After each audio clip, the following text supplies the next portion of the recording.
ఒక్క రోజులో 24 అవర్స్లో ఒక మనిషికి 60,000 ఆలోచనలు వస్తాయి. అందులోకేని 80% నెగిటివ్ ఆలోచనలు, 20% పాజిటివ్ ఆలోచనలు. ఈ ఆలోచనలు నువ్వు కంట్రోల్ చేసుకోవడానికి ట్రై చేస్తే ఇంకా ఘోరంగా వస్తాయి.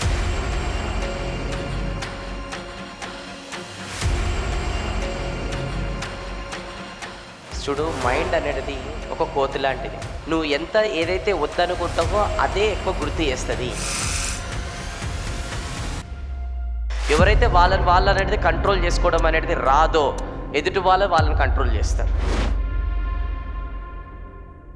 ఒక అబ్బాయి బుక్కు తెరవంగానే ఆకలి అవుతుంది, బుక్కు తెరవంగానే అతనికి నిద్ర వస్తుంది. అస్సలు అతని థాట్స్ అనేది కంట్రోల్ లేవు. ఎందుకంటే అప్పటి వరకు మంచిగా ఉన్నాడు, వాడు బుక్కు తెరవంగానే బయట ఏమవుతుంది, బల్లి ఏడిపోతుంది, ఏడిదాకా పోతుంది, ఇప్పుడు ఆ పురుగుని తింటారా తినదా, దాని తర్వాత ఇప్పుడు అమ్మ ఏం కూర చేసిందో ఈరోజు, మొత్తం ఆలోచనలు వస్తాయి. వాని ఆలోచనలు కంట్రోల్ లేవన్నమాట. ఫోకస్ మొత్తం కూడా డిస్ట్రాక్ట్ అవుతున్నాడు అనమాట. సో ఇమీడియట్గా ఒక గురూజీ ఉండే, ఆ గురూజీ దగ్గరికి వెళ్ళాడు.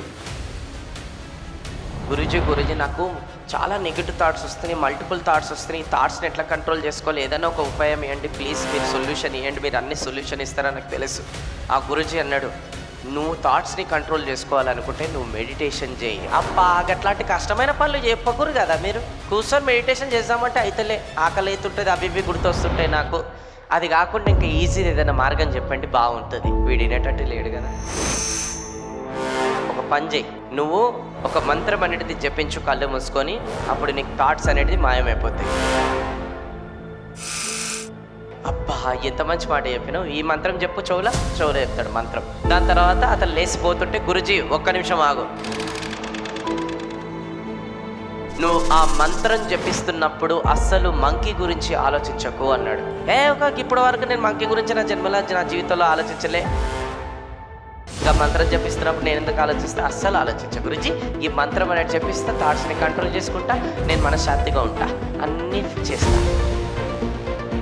సరే అని పోయిండు, ఇంటికి పోయిండు, కూర్చున్నాడు ఒక రూమ్లో, ఆ మంత్రం జపించడం స్టార్ట్ చేసాడు. అప్పుడే కొద్దిసేపు అయ్యంగానే గురూజీ చెప్పింది గుర్తుకొచ్చింది అనమాట. గురూజీ ఏమన్నాడు, మంకీ గురించి ఆలోచించకు. టక్కుమని మంకీ గుర్తొస్తుంది.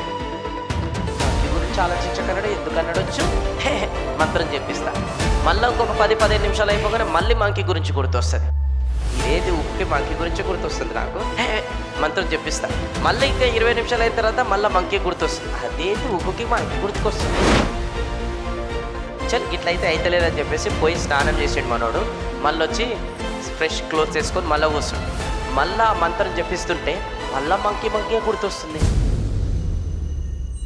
ఈ గురించి ఊకుకే మంకీని అనేది గుర్తు చేసుకోవద్దని ఎందుకన్నాడో ఏమో, నాకు అదే గుర్తుకొస్తుంది. ఊకుకే ఏం చేయాలి నాకు అర్థమైతే లేదు అని చెప్పేసి 2 గంటలైంది, 3 గంటలైంది, ఆ మంకీ ఏమో ఆయన చంపేస్తుంది అనమాట.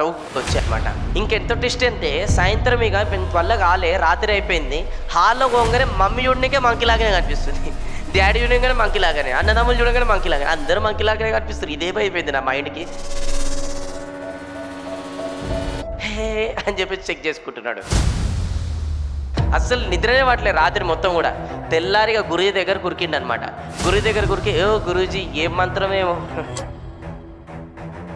మొన్నటి వరకన్నా మంచిగుండే, నిన్న మొత్తం నా మంకి బతికి అయిపోయింది, మంకి బతికి. అస్సలు రాత్రి నిద్రపోలే, నా కళ్ళు చూడు. ఏమని చెప్పు, నాకు సొల్యూషన్ ఇప్పుడు. ఏమైంది నువ్వు మంత్రం అన్నావు, నేను మంత్రం చెప్పిస్తుంటే ఊకే మంకీ గురించి ఆలోచించకన్నావు, నాకు ఊరికే అదే ఆలోచన వస్తుంది. నాకు ఏదైనా సొల్యూషన్ కావాలి. సరే ఒక పని చేయి, ఇప్పుడు మంత్రం గిట్లా ఏం చెప్పించకు, సైలెంట్గా ఉండు. ఒక 5 నిమిషాలు ఒక రూమ్లో సైలెంట్గా ఉన్నాడు. రూమ్లో బయటకు వచ్చినాక సైలెంట్గా ఉన్నా, ఏమనిపించలే నాకు, మంచిగా ఉండే కదా. చూడు, మైండ్ అనేది ఒక కోతి లాంటిది. నువ్వు ఏదైతే వద్దనుకుంటావో అదే ఎక్కువ గుర్తు చేస్తుంది. అందుకోసమే నువ్వు మైండ్తో ఎప్పుడు గేమ్ ఆడకు. మైండ్ స్ప్రింగ్ లాంటిది, నువ్వు ఎంత దాన్ని ఒత్తితే అంత లేస్తుంది అది. అట్లనే సేమ్ స్టూడెంట్స్ మనకు కూడా ఇది ఎట్లా రిలేటెడ్ అంటే, ఇప్పుడు మనకు రాబోయే టైంలో ఎగ్జామ్స్ వస్తున్నాయి.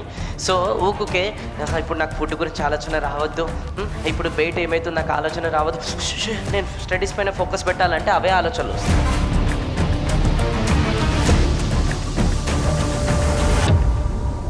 మరి గురూజీకి ఫైనల్ సొల్యూషన్ ఏంటి మరి ఇదంతా కంట్రోల్ చేసుకోవడానికి? అప్పుడు గురూజీ అన్నాడు, నీ థాట్స్ని కంట్రోల్ చేసుకోవాలనుకుంటే ఒకటే మార్గం. ఎందుకు అనంటే ఒక్క రోజులో 24 అవర్స్లో ఒక మనిషికి 60,000 ఆలోచనలు వస్తాయి. అందులోకేని 80% నెగిటివ్ ఆలోచనలు, 20% పాజిటివ్ ఆలోచనలు. ఈ ఆలోచనలు నువ్వు కంట్రోల్ చేసుకోవడానికి ట్రై చేస్తే ఇంకా ఘోరంగా వస్తాయి. దానికి సింపుల్ సొల్యూషన్ మనకు ఒకటే ఉందన్నమాట, మెడిటేషన్ చేయడం. ఎంతైతే నువ్వు మెడిటేషన్ చేస్తావో ఆ థాట్స్ అనేది కంట్రోల్ అవుతుంది. అందుకోసం మెడిటేషన్ అంటే ఏంటంటే when no one is there, even though you are doing nothing, sitting with yourself in a silence, that's called meditation.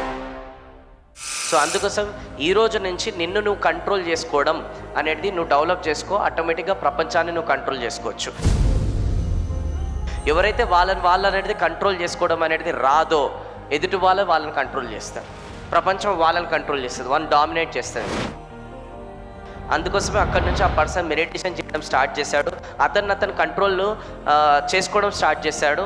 అతను ఫోకస్డ్గా ఉన్నాడు. ఆయన ఫైనల్గా కట్ చేస్తే అతను మంచి సక్సెస్ఫుల్ పర్సన్ అయ్యాడు. మంచిగా మార్కెట్లో ఎదుర్కొంటూ మంచి పేరు సంపాదించుకున్నాడు. సో మీకు కూడా స్టూడెంట్స్ చెప్పేది ఒకటే, వీలైతే డైలీ ఒక 10 to 15 minutes మీతో మీరు టైం స్పెండ్ చేయండి. నడుచుకుంటప్పుడన్నా సైలెంట్గా ఉండండి, లేదంటే ఇక్కడ ఒంటరి కూర్చుంటున్నప్పుడు సైలెంట్గా ఉండండి. సైలెంట్గా ఉండేటప్పుడు ఫోన్ పట్టుకోకూరు, మళ్ళీ అదొకటి ఉంది ఈ మధ్యకాలంలో, అసలు పట్టుకోవద్దు. ఒంటరిగా మీతో పోయి సైలెంట్గా ఉండాలి. ఎంత సైలెంట్గా ఉంటే మిమ్మల్ని మీరు తెలుసుకుంటారు. దాని తర్వాత మీకు ఎన్నో సమాధానాలు బయట వెతకాల్సిన అవసరం లేదు, మీ లోపలనే ఆ సమాధానాలు దాగున్నాయి. అది మీరు రియలైజ్ అవ్వాలి, మేల్కోవాలన్నమాట.